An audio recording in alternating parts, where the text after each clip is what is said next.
Hello बच्चों, आज हम लोग सेकेंड ईयर का तीसरा चैप्टर इलेक्ट्रोकेमिस्ट्री पढ़ने जा रहे हैं, विद्युत रसायन। यह बहुत ही इम्पॉर्टेंट चैप्टर है और लेंदी चैप्टर है और थोड़ा सा कंफ्यूजिंग भी है, क्योंकि कई किताबों में कई प्रकार से दिया जाता है तो बच्चे इसमें कंफ्यूज करते हैं। लेकिन आप हमारे साथ चलिएगा, आपको कोई प्रॉब्लम नहीं होगी इस चैप्टर में। विद्युत रसायन नाम से ही स्पष्ट है कि इसमें विद्युत और रासायनिक अपक्रियाओं का कोई न कोई संबंध है। आप ये जानते हैं कि ऊर्जा को न तो उत्पन्न किया जा सकता है न नष्ट किया जा सकता है, एक रूप से दूसरे रूप में बदला जाता है। तो यहाँ पे हम विद्युत ऊर्जा को रासायनिक ऊर्जा में बदलेंगे तथा रासायनिक ऊर्जा को विद्युत ऊर्जा में बदलेंगे। तो इलेक्ट्रोकेमिस्ट्री क्या है? विज्ञान की वह शाखा है जिसमें विद्युत ऊर्जा को रासायनिक ऊर्जा तथा रासायनिक ऊर्जा को विद्युत ऊर्जा में बदला जाता है तथा इलेक्ट्रोड पे होने वाले विभिन्न उत्पादों का अध्ययन इस इलेक्ट्रोकेमिस्ट्री में हम करते हैं। यहाँ अध्ययन होता है, उसको हम कहते हैं सेल। तो सेल क्या होता है? सेल में दो चीज़ें कॉमन होगी, दो इलेक्ट्रोड होंगे, दो इलेक्ट्रोड, और इन इलेक्ट्रोडों पे ऑक्सीकरण और अपचयन की अभिक्रिया होगी, ऑक्सीडेशन एंड रिडक्शन। यानी सेल का निर्माण कैसे होता है? उसमें दो इलेक्ट्रोड होने चाहिए और उन दोनों इलेक्ट्रोडों पर किसी पे ऑक्सीडेशन होना चाहिए, यानी ऑक्सीकरण की अभिक्रिया होनी चाहिए, और किसी पे अपचयन की अभिक्रिया। ऑक्सीकरण अपचयन आप 11th में पढ़ चुके हैं कि किसी पदार्थ का जब ऑक्सीकरण होता है तो इलेक्ट्रॉन उसमें से बाहर निकलता है, यानी इलेक्ट्रॉन का बाहर निकलना ऑक्सीकरण है, और इलेक्ट्रॉन का अंदर प्रवेश करना क्या है? यहाँ पे इलेक्ट्रॉन पदार्थ से जब बाहर निकलता है तो ऑक्सीकरण, इलेक्ट्रॉन जब पदार्थ में अंदर प्रवेश करता है तो उसको अपचयन कहते हैं। या ऑक्सीकरण संख्या के आधार पे ऑक्सीकरण संख्या का बढ़ना ऑक्सीकरण और ऑक्सीकरण संख्या का घटना अपचयन होता है। जो आपको सेल पढ़ना है, ये दो प्रकार का सेल आपको पढ़ना है। एक को कहते हैं विद्युत अपघटनी सेल, विद्युत अपघटनी सेल, और दूसरा है गैल्वेनिक या बोल्टी सेल। इसी का एक और नाम है डेनियल सेल, यानी तीन नामों से जाना जाता है, डेनियल सेल, गैल्वेनिक सेल या बोल्टी सेल। ये जो डेनियल सेल या गैल्वेनिक सेल है, ये दो प्रकार का पुनः हो जाएगा। एक को कहा जाता है केमिकल सेल यानी रासायनिक सेल,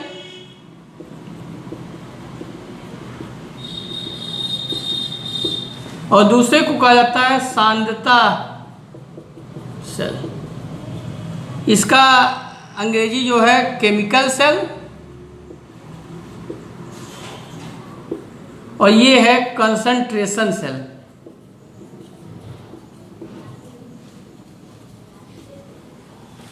विद्युत अपघटनी सेल और गैल्वेनिक सेल में क्या अंतर है? फिर आप तब समझिएगा कि केमिकल सेल क्या होता है, कंसंट्रेशन सेल क्या होता है। तो पहले हम विद्युत अपघटनी सेल और गैल्वेनिक सेल के बारे में बताएंगे। विद्युत अपघटनी सेल में एक पात्र होता है, इस पात्र में ही दो इलेक्ट्रोड होते हैं। इन दो इलेक्ट्रोड को द्वारा जोड़ देते हैं। ये आपका एनोड हो गया, बड़ी लाइन, ये एनोड, और ये आपका कैथोड, और यहाँ पे इलेक्ट्रोलाइट डाल देते हैं। इलेक्ट्रोलाइट के रूप में कोई अम्ल, क्षार या लवण को लेते हैं। विद्युत अपघट इलेक्ट्रोलाइट।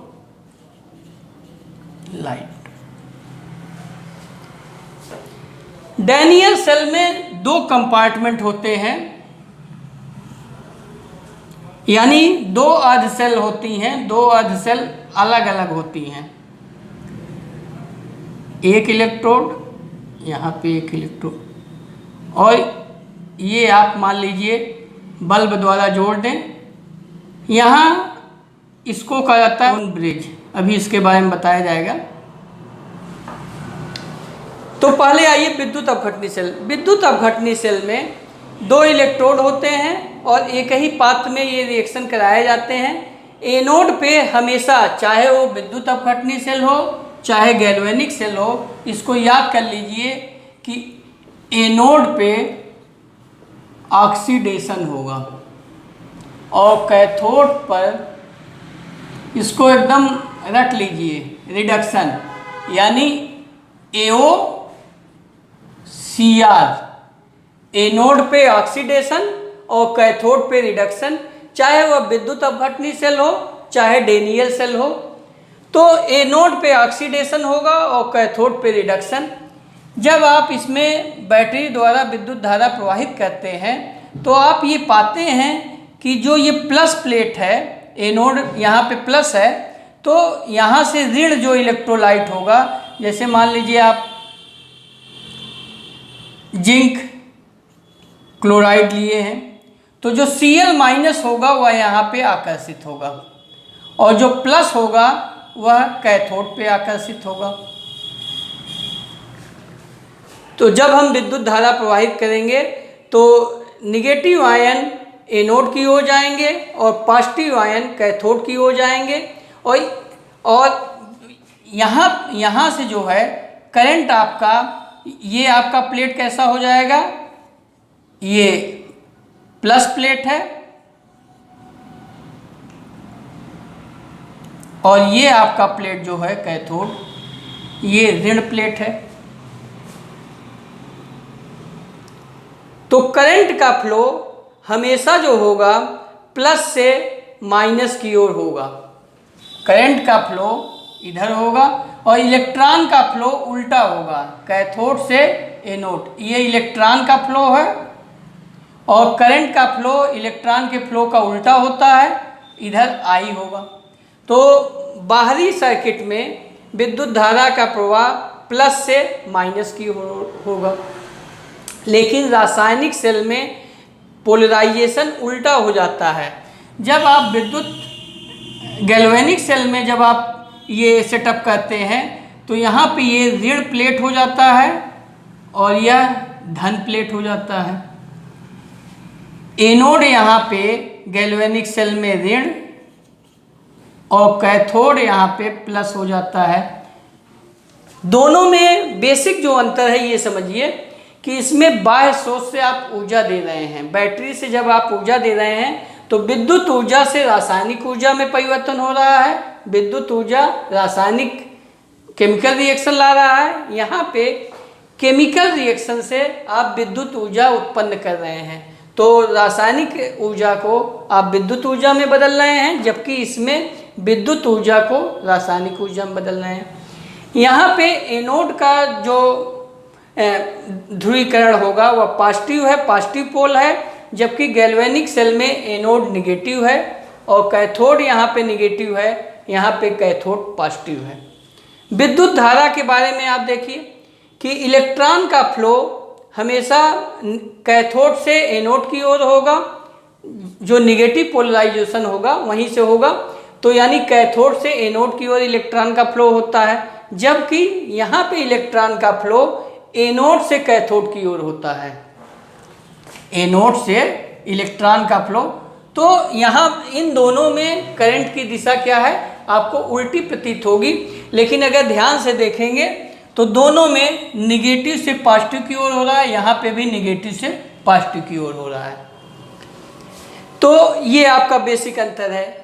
इसमें सॉल्यूशन के बारे में यदि आप ध्यान दें तो सॉल्यूशन का कंसंट्रेशन समय के साथ साथ घटता जाएगा, जबकि यहाँ पे सॉल्यूशन का कंसंट्रेशन इसमें बढ़ेगा। एनोड में जिंक इसमें घुलेगा तो यानी कंसंट्रेशन बढ़ जाएगा, कंसंट्रेशन बढ़ेगा, और जबकि यहाँ से कॉपर प्लस इसमें चला जाएगा तो कंसंट्रेशन घटेगा।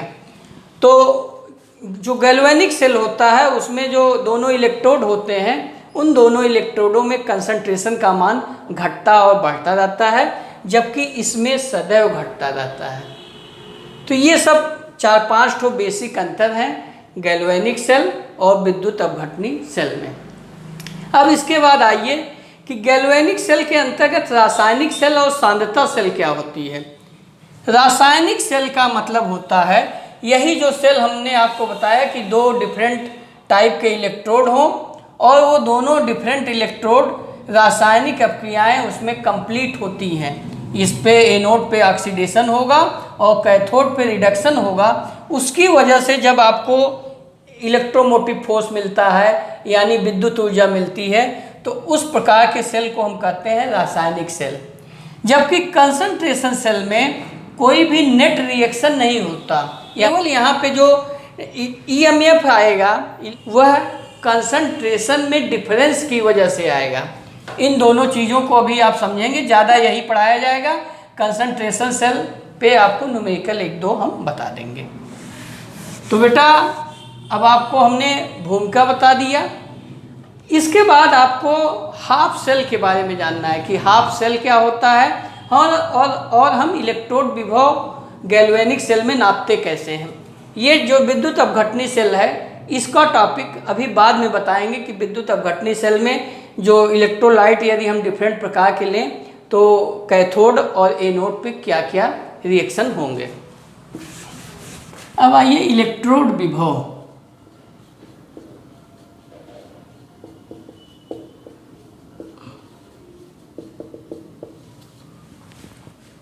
इलेक्ट्रोड विभव का तात्पर्य होता है कि जब किसी धातु की छड़ को उसके किसी विलयन में डुबो देंगे, संबंधित जो धातु की छड़ होगा उसी का विलयन लेंगे। जैसे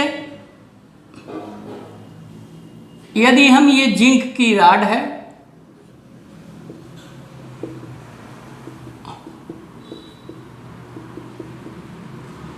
और जिंक सल्फेट के विलयन में डुबो देते हैं तो हम ये देखते हैं कि जिंक की राड विलयन के सापेक्ष या तो धन आवेशित हो सकती है या तो ऋण आवेशित हो सकती है। यानी जिंक में से जिंक प्लस प्लस के रूप में या तो Zn जो है Zn+2 के रूप में विलयन में चले आएंगे, या दूसरी क्रिया हो सकती है कि विलयन में का Zn++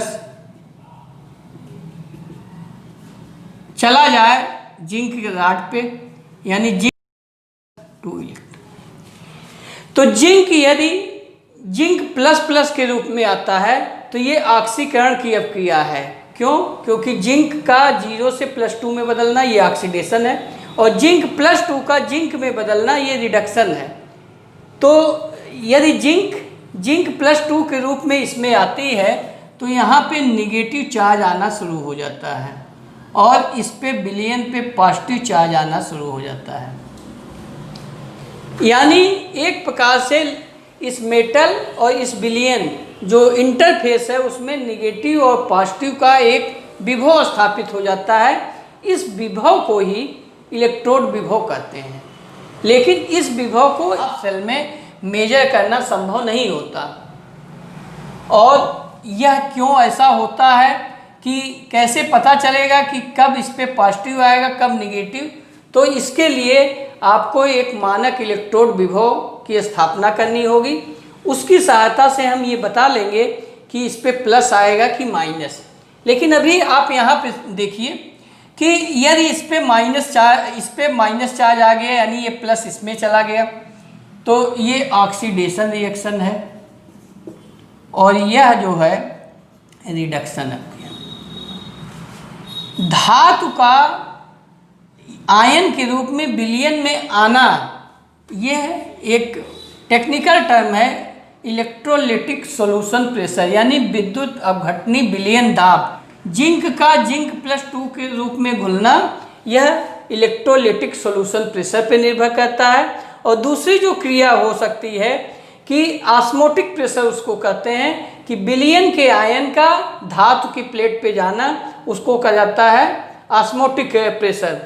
तो विलयन का जो ऑस्मोटिक प्रेशर होगा उसकी वजह से विलयन के आयन धातु पे होंगे। तो यानी दो क्रियाएं विपरीत दिशाओं में होती रहती हैं और जो क्रिया ज़्यादा प्रभावी होगी वही धातु करता है।